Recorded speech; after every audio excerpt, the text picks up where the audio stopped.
mengajak untuk anak di bawah umur dan membantu juga merekam gitu. Menangkap ini gimana Pak?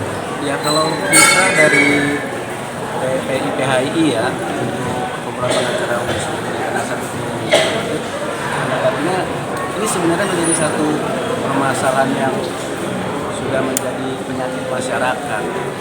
Nah ini jadi tidak lepas dari kontribusi pemerintah yang tidak mampu mengkater dari sisi pendidikan pertama. Kedua, penegakan hukum. Nah, terkait dengan penegakan hukum banyak di sini masyarakat yang akhirnya tidak takut untuk melanggar hukum. Kenapa? Karena mungkin hukum itu sendiri dianggap bisa dipermainkan kan gitu. Ini anggapan sebagian orang ya. Gitu. Kalau dari pengamatan kami dari BPBH ini tersebut. Karena begini, contoh dalam beberapa kasus orang yang nyata salah bisa dinyatakan tidak bersalah misalkan, atau orang yang harusnya dinyatakan tidak bersalah tapi bahkan dia tidak bisa jadi bersalah.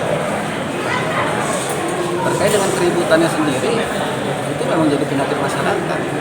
Kenapa? Karena seolah sebelumnya ada pembiaran sebelumnya. Contoh kayak geng-geng motor, geng bantai segala macam, anak-anak sekolah tawuran itu jadi seolah ada pembiaran.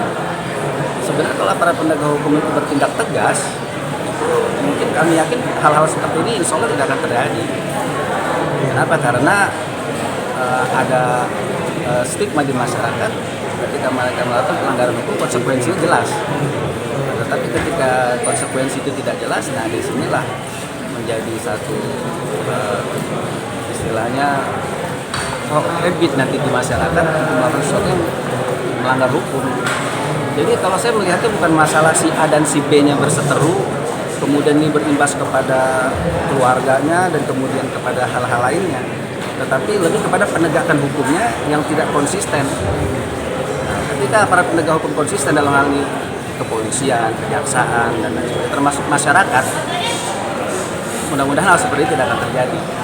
Nah, karena kenapa ini terjadi? Karena itu tadi tidak ada konsistensi di penegak hukum dalam menegakkan hukum itu sendiri. Nah, mungkin itu saja. Ini agak berat sebelah atau gimana nih Pak? Kalau masalah berat sebelah, di sini kan ada dua power ya. Satu orang yang memiliki capital, satu orang memiliki power dari sisi birokrasi. Nah, kita nggak perlu sebut bagaimana itunya, tapi kita semua sudah tahu. Artinya di sini ada pertempuran dua keluarga, kan gitu. Walaupun startnya dimulai dari anak-anak ini ya, tapi endingnya saya ngeliatnya ke sono. Ya, kita lihat aja nanti bagaimana. Apakah orang yang memiliki kedekatan tertentu atau orang punya duit, ini kan sebenarnya insan-insan yang ingin menunjukkan eksistensi juga sebenarnya ada hal kesononya. Dan itu saya nggak banyak komentar ya. Nah, itu kan menyangkut privasi. Kalau dikaitkan dengan beberapa artis, 25 artis itu gimana nanggepinnya? Kalau terkait dengan artis kan begini, dalam dunia pergaulan tidak di mana ketika seseorang bermasalah maka yang lain akan kelewat.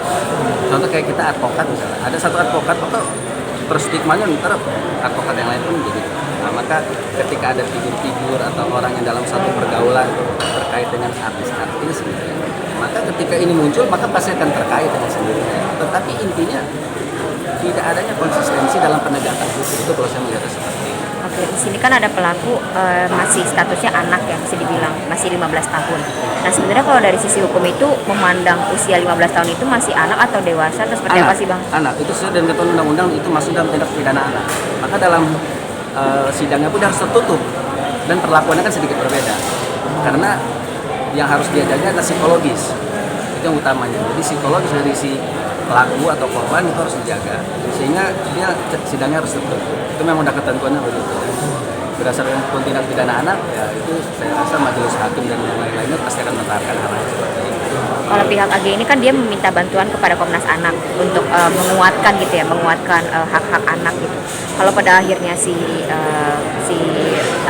korban itu nggak menyetujui gitu si AG untuk dibantu sama Komnas Anak, apakah tetap bisa dia mendapat perlindungan si AG ini?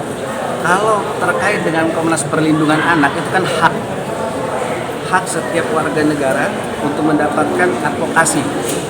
Advokasi itu oleh siapa saja? Oleh Komnas Perlindungan Anak, oleh Lembaga Perlindungan Saksi dan Korban, oleh dan lain sebagainya. Jadi kalau itu nggak ada masalah. Perkara seandainya itu katakanlah diiyakan oleh Komnas Anak itu menjadi dukungan moral aja, tapi tidak merubah substansi hukum. Dia tidak merubah substansi hukum, dia hanya dukungan secara moral.